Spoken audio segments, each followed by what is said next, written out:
9, 2, and 1. You take the burn deck list, I'll take the lantern control deck list, and we'll see what Ali is capable of here. I mean, there's Smash to Smithereens and Rakdos Charm in the sideboard for good measure. He's got a lot of game.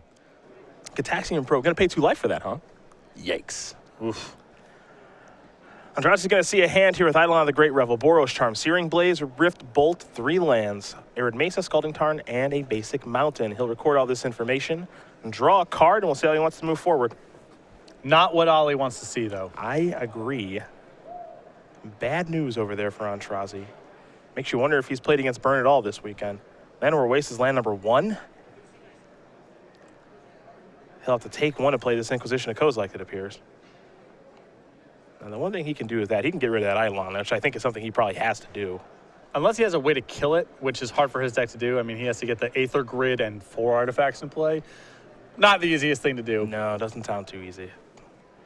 And already the bizarreness of Ollie's deck is on display here with a Gataxian Probe, a Llanowar Waste, and a Mox Opal. Combo deck. Sort of. Kind of. Jake gonna take 1.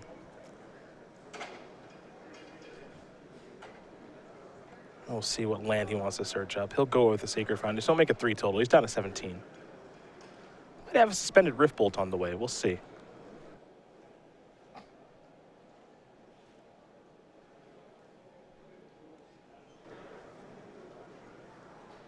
Humphries, one of our 8 players playing Burn on day number 2. Just going to play Grim Lavamancer, kick it back. And Grim Lavamancer is a nice play here for Jake. It does give him something to do. You know, with excess cards in his graveyard, gives him a turn 1 play. Also allows him to finish off a spell Spellskite much more easily if it shows up. He already has 3 mana, so now his Searing Blaze alongside the Grim Lavamancer answers that card. Aintrazi with the mishmash of cards in hand. Infernal Tutor, the Gurapau Aether Grid, and a Ghoul Color spell. Oh, Infernal Tutor, okay. He's got to take 1 to cast it. I don't know what he's going to search for. Another Ghoul Color spell. So this allows him to get another bell. He can cast both the bells. That turns on the Opal. The Opal can then turn on the grid, and then the 2 bells can kill the Lavamancer after Ollie has already taken lethal and they're shuffling up for game 2. So there's a path. There is a path. There's a path here. There's a path. It's important to have a path. It's uphill. Right. Here's a mountain. There's the suspended Rift Bolt. Humphries will pass the turn back with the Grim Lavamancer activation at the ready. You know, we have seen decks like this that are very extreme over the course of Magic's history. I think of the Howling Mine deck, which was very good against control strategies and horrible against Zoo. You're taking a risk. Couple of bells. Oh, now he can fill up the curve with a Gataxian Probe. Yeah. Very efficient turn. Get a good look at the hand. Looks like another Rift Bolt, a Boros Charm, couple of lands. I did notice that the bell, not a combo with Grim Lavamancer. No. No. Don't really want to mill your opponent there. Here's a Lavamancer activation. I think the first of many. Aintrazi will take 2. Humphries will unsuspend that Rift Bolt. 3 damage will go upstairs to Aintrazi.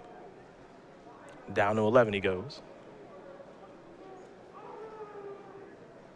There's a Bloodstained Mire.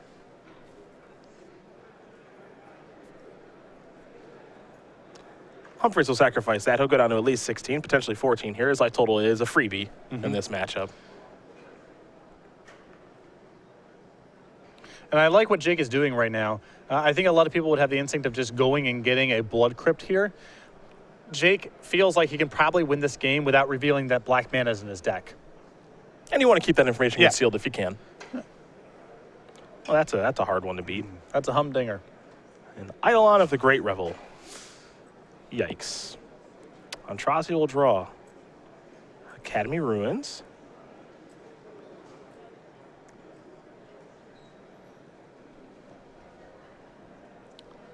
Jake here also being very efficient with his Lavamancer. Yeah, doesn't want to miss any activations. Ah, the grid. Oh, Jake wants to read it. Unfamiliar, huh? Guess he didn't see Ollie's feature match yesterday. the Gear Pow Aether Grid.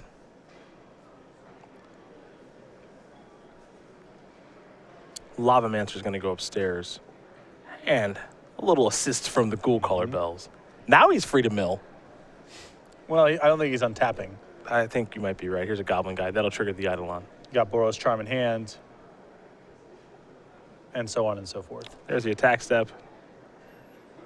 Aintrazi might reveal, might not, but there's a Boros Charm, and that is going to do it. Jake Humphries is going to win game number 1 here against Ali Aintrazi. Burn very quickly up a game over Lantern Control. It's a tough pairing here for Aintrazi, but as we take a look at the sideboard, we'll see if he's got any help with these 2 Graph Triggers Cages, 3 Welding Jars, a Seal of Primordium, a Sunbeam Spell Abomination Grudge, 3 Pyroclasm, 3 Sun Droplets, and a Thoughtseize. There are some tools here. It's a great sideboard. I mean, the 1 copy of Sunbeam Spell Bomb and the 3 Sun Droplets are very helpful tools in helping Ali stabilize the game or potentially take over in the case of an uncontested Sun Droplet. 3 copies of Pyroclasm, pretty powerful against Jake's suite of creatures here. And I think you bring in the 3 copies of Welding Jar, anticipating some artifact removal. All right, what do we see on the other side here for Humphries? He's got a good sideboard for this matchup. I'm not sure if he was gunning for it specifically, but he's got 2 Smash Smithereens, 2 Path to Exile, 3 Rakdos Charm, 2 Deflecting Palm, 3 Skull Crack, 3 Core Firewalker. I think the 2 copies of Smash the Smithereens, excellent in this matchup. The 3 copies of Rakdos Charm, good for taking care of artifacts or attacking Ali's graveyard. He did show Academy Ruins, rather, so you can anticipate there's some graveyard stuff going on there. Yep. So Rakdos Charm can be dual purpose. And then I think the 3 copies of Skullcrack, you have to assume that Ali is going to be trying to beat you by some amount of life gain. And you can take out some of the inefficient burn spells like Rift Bolt and Searing Blaze and become more of an anti-life gain deck. There's going to have to be a pretty heavy conversion here from Aintrazi. You have to imagine that he's played against this deck at least once over the course of the weekend. Burn's a pretty popular deck here this weekend. And Jake is coming with a lot of heat for this matchup. The 2 Smash Smithereens and the 3 Rakdos Charms, more than what most Burn decks bring to the table here. So Jake's got a great game 1, and I think games 2 and 3 are also solid for him here. Well, Aintrazi might be down a game, but at the Season 2 Invitational, he didn't lose very much at all, and that's why he's got his Angel token. You see him with his son Aiden. They're 4/4 flyers, and unfortunately, there's not a lot of time left to get this one. Yeah, you can get it in a couple different ways here. You can sign up for any of our 2-day $20,000 Open Series event, any of our 5K Premier IQs, both the ones we run here on the Sundays of our Open Series events and the ones that you can bring to your local store. And any order from StarCityGames.com, $5 or more will come with this token. But we have an invitational coming next weekend, a new token coming down the pipeline. So if you want to get your hands on this Ali Aintrazi Angel token, either sign up for one of our large events as soon as possible or place an order from StarCityGames.com today. Now, I know that you and Ali had a little discussion about his mixtape abilities. You're not buying what he's selling, Patrick. We talked about this yesterday. Ali came up to me after the match, and I said, you are too young to be the best mixtape creator because that art peaked around, I'm about as young as you can be and have that be something that was part of your childhood. Not rapping mixtapes, but, you know, there's some potential significant other you're pining over and you want to give that person a collection of music. Burn him a CD. Right, exactly. And the track order matters and, you know, all that kind of stuff. And Ali is simply too young for that craft to be part of his childhood. You just don't think it's possible that he could have caught up and mastered the game? No. Is it possible? High Fidelity was before his time. I don't even know what that is. I think that's a movie, right? It was a book first, but then a movie. Okay. Yeah. Is it possible that he is the best professional teddy bear namer? I can't speak to that. Not your area of expertise? No. Okay. I'm not very passionate about the competition of naming teddy bears. Okay. Mixtapes is a different thing. Well, we can't argue that he is a 2011 national champion. No. That's undisputed. That is a fact. I'd like to see you guys have a mixtape off, if that's a thing.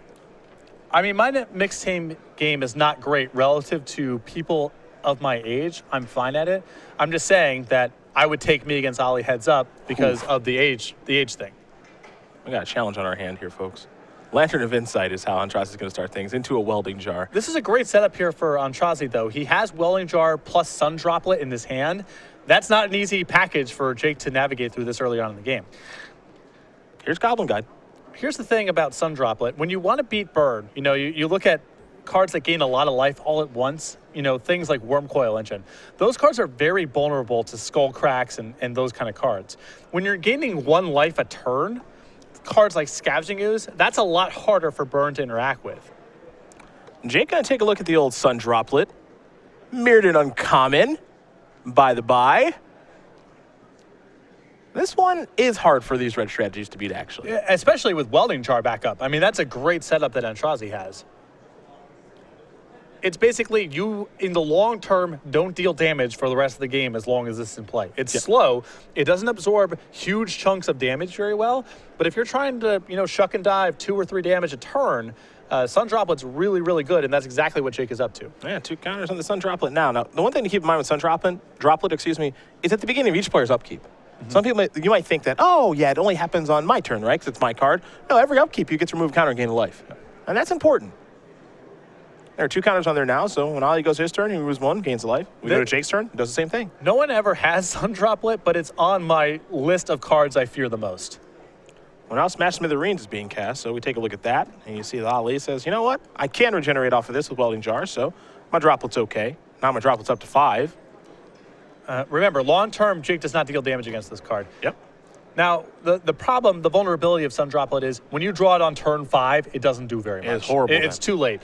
But if you have it early on the play, it's really good. Time to untap. Ollie's going to gain a life. The Droplet's going to start working its way into this game. Lantern of Insight is the draw. Top card of the deck is another Lantern of Insight. I believe Ollie has found too many of those. He's going to play that and a Ghoul Caller spell. So it's safe to say that Aintrazi is really leaning on Sun Droplet this game. That's your expert analysis here. Because the rest of this board is not doing a whole lot. A Rakdos Charm on top of the deck. That one might get milled. Yeah. There's an Arid Mesa. All right, Jake has another Shatter effect. He's got 2 smashes and 3 charms in the deck. Ollie's in big trouble. And Jake's going to search up a land. He might have a Blood Crypt on the way. But Aintrazi's got great game here if Jake can't get the Sun Droplet off the table. There is the Blood Crypt. A lot of cards in Magic are on diminishing returns. Second copy of Sensei's Divine Top, a lot worse than the first one. Second copy of a lot of cards, worse than the first one. Lantern of Insight is on diminishing returns. Second copy, a lot worse than the first one, which is already not that good. Boros Charm on top deck now. Oh, he does have a Rakdos Charm. Jeez, it's a good draw from Humphries. Yep. Loaded up on Shatters this weekend, and he's getting paid off. Here comes Goblin Guide. Ali is going to... He means to activate the Ghoul Caller spell, not the Lantern of Insight there. There we go. That was what he meant to do. So now we see the top card. Oh, well. The Aether Grid. When this deck looks bad, it looks horrible. This is just not the type of matchup that Aintrazi's looking to play. Absolutely. Here. He doesn't defend himself well early on in the game against creatures, nor does he defend himself well against burn spells later in the game. And that makes this matchup about as bad as it's going to get because Jake's doing both things. Now, for what it's worth, when this deck looks good, it looks like unbeatable. Yeah, I mean, the match we had yesterday where Aintrazi played against Tron, it looked like once the game got past a certain point, the Tron player was basically locked out. It was hopeless. But that deck was at least giving Aintrazi a couple free turns of setup here. Jake is not doing that because game 1 he's killing on turn 4, and game 2 he's applying a lot of pressure backed up by Shatters, and that's just asking a lot of Aintrazi's deck to be able to overcome. Ghoul Caller's Bell is the reveal. Lava Spike's going upstairs. Aintrazi going a little bit lower. He's down to 10. He'll draw the bell. Take a look at the top card. It's another bell. There is a bell. He'll activate that right now. Next card, Ensnaring Bridge. All right. Activate the bell, turn over the Eidolon. Riftbolt and Llanowar Waste. Ollie with a Pithing Needle. I guess he can name Grim Lavamancer with that. He can also name Fetch Lands and just hope. Ah, the fingers crossed. Yeah.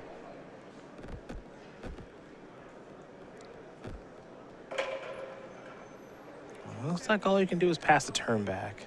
2 pairs, lanterns and bells. Yeah, it's a strong poker hand. and Blackleaf Cliffs. Yeah. 2 pairs all around. I believe this is known as the Nut Low. The wheel.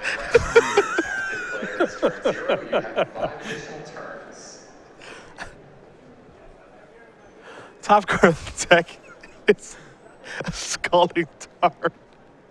Aaron Mason the land here for Jake. Here's an attack. Ollie's going to get to draw that land away from the Goblin guy. He's going to go down to 8. Top card of the deck is a bridge. He's got to get this hand empty. If he can somehow stop Jake from drawing burn spells and can make it so that he only draws creatures, he might be able to get the job done. Let's see the top card, Glimmer Void. There's the bridge. 1 card in hand. Yeah, it's just the needle. Boros Charm's going upstairs. That's painful. Aintrazi's down to 4.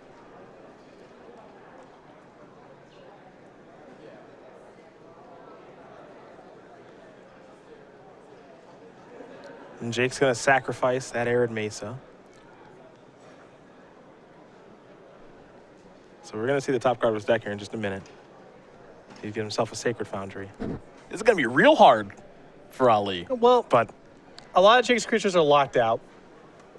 It is tough. He basically needs Jake to be revealing spells that he can mill over and then drawing lands. Yeah. And that has to happen for basically the whole game. Even the creatures here, I mean, even though there's a bridge lock in play, Monastery Swiftspear can at least attack this turn. Doesn't look like Jake's drawing it. Eidolon and Grim Lavamancer are certainly still alive. And that's the one I was going to bring up, which is on top of Jake's deck, which is Bump in the Night. Got flashback. Yeah, Not good to mill over. And you want to give him lands. Yeah. So One of the benefits of playing black, it improves your matchup against the Bell deck because you get Rakdos Charm and Bump. Every edge.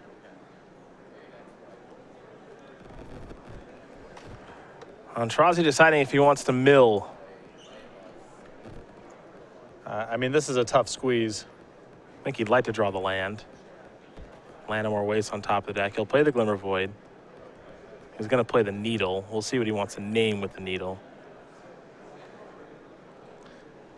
He might even force to name something like Bloodstained Mire. Just so he doesn't get to land 6. Right, it's a really tough spot. He's going to go Grim Lavamancer. Fast turn back. Lightning Bolt's going upstairs. Aintrazi's down to 1. And I think in Jake's hand is land number 6, I think. He'll mill. Goblin Guide. Yeah, you can have that one. Swiftspear. Yep, there's Scalding Tarn. That's the land of Flashback Bump in the Night. Yep. I guess if you're Ali, what do you try to mill all the lands? You at least make sure he has a land to go get. Yeah. Yeah, that's going to do it. Jake Humphries is going to win this match over Ali Aintrazi. Burn is going to take care of Lantern Control. It's a real good matchup for Burn. I mean, in that second game, Ali was kind of approaching having the game stabilized a little bit. If he had a life gain effect, I think he could have actually pulled ahead because, Jake was under Staring Bridge lock, and with the right breaks, Ali could have managed his draw steps for at least a while. But Jake coming to the table with a lot of shatter effects, drew 2 of his 5, was really, really important there because I think Ali could have won game 2 just on Welding Jar, backed up by Sun Droplet against most versions of Burn. But Jake was just really ready for this matchup incidentally. Yeah, it was going to take 2 artifact removal spells to get the job done there. Yeah, and that's a lot more than a lot of lists of Burn have. Yeah. Rakdos Charm is a versatile card. It gives you some game against Splinter Twin. If they get sloppy, you can kill them. It allows you to attack the graveyard. That's valuable in a variety of matchups. And it's just more shatters for matchups like